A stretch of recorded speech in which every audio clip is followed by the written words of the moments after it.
Nous allons voir dans cette vidéo comment se connecter depuis l'hôte dans la VM au travers de PowerShell sans passer par le réseau.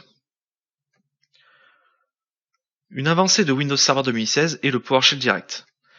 Il permet d'exécuter de façon sécurisée des commandes et des scripts depuis l'hôte vers la VM. Donc vous ne pouvez pas vous connecter dans une VM si vous ne tentez pas une communication depuis l'hôte. Dans ce cas-là, vous serez obligé de passer par le réseau. Actuellement, seuls les OS clients Windows 10 et Windows Server 2016 sont supportés et les autres Windows 10 et Windows Server 2016. PowerShell Direct permet de se connecter à l'intérieur de la VM sans passer par le PS Remoting ou par n'importe quelle carte réseau.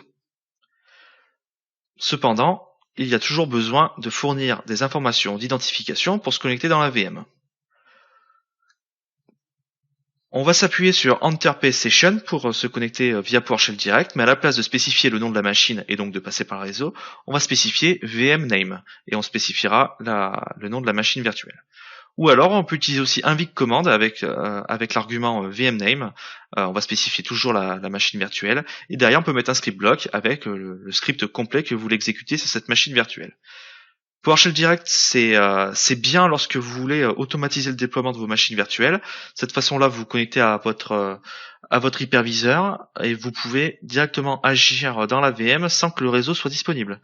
Donc par exemple pour paramétrer le réseau, pour joindre le domaine et toutes ces choses-là. Nous allons voir plus en détail dans une démonstration comment on se connecte en PowerShell Direct dans une VM. Pour cette démonstration, je vais utiliser la machine qui s'appelle VM PKI 01. Cette VM, comme vous pouvez le voir, n'a pas de carte réseau. Donc je ne peux pas ouvrir une session PowerShell classique au travers le réseau via le PS Remoting sur cette VM. En revanche, je vais pouvoir utiliser PowerShell Direct. Cette VM est hébergée depuis PYIF01, donc je vais me connecter sur ce serveur-là.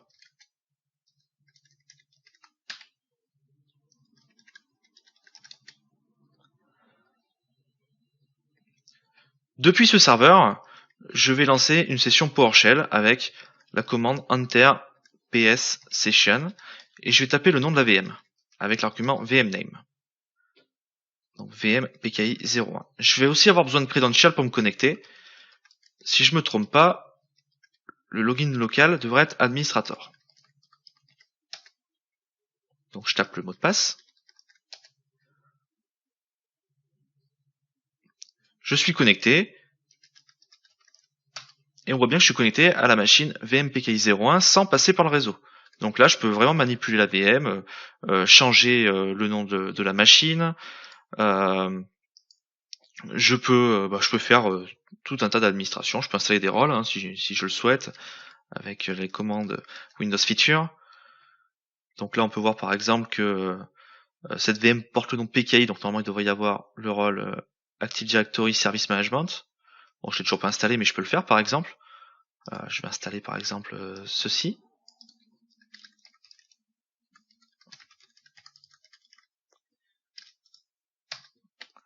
Donc vous voyez, j'installe les features à distance via le PowerShell Direct.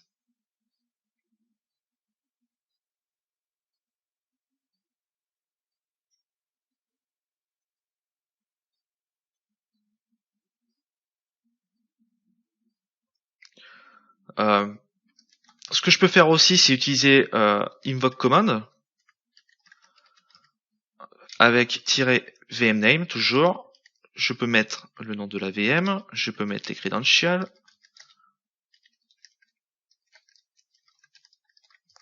Et je peux mettre donc un script block pour exécuter un script.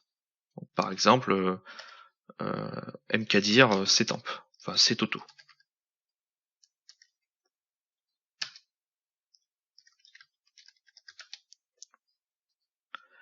Voilà, donc si je me reconnecte à la VM avec le enter ps session,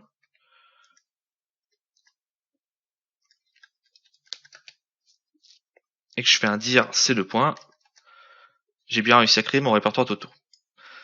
Donc le PowerShell Direct c'est vraiment pratique lorsqu'on n'a pas accès au réseau, lorsque la VM n'a pas accès au réseau pour la configurer. Bon, c'est tout ce que je voulais vous montrer dans cette démonstration. On va repasser donc maintenant au slide. Dans la prochaine vidéo, nous allons voir les nouveautés au niveau des fichiers des VM et des versions des VM. Je vous remercie d'avoir suivi cette vidéo.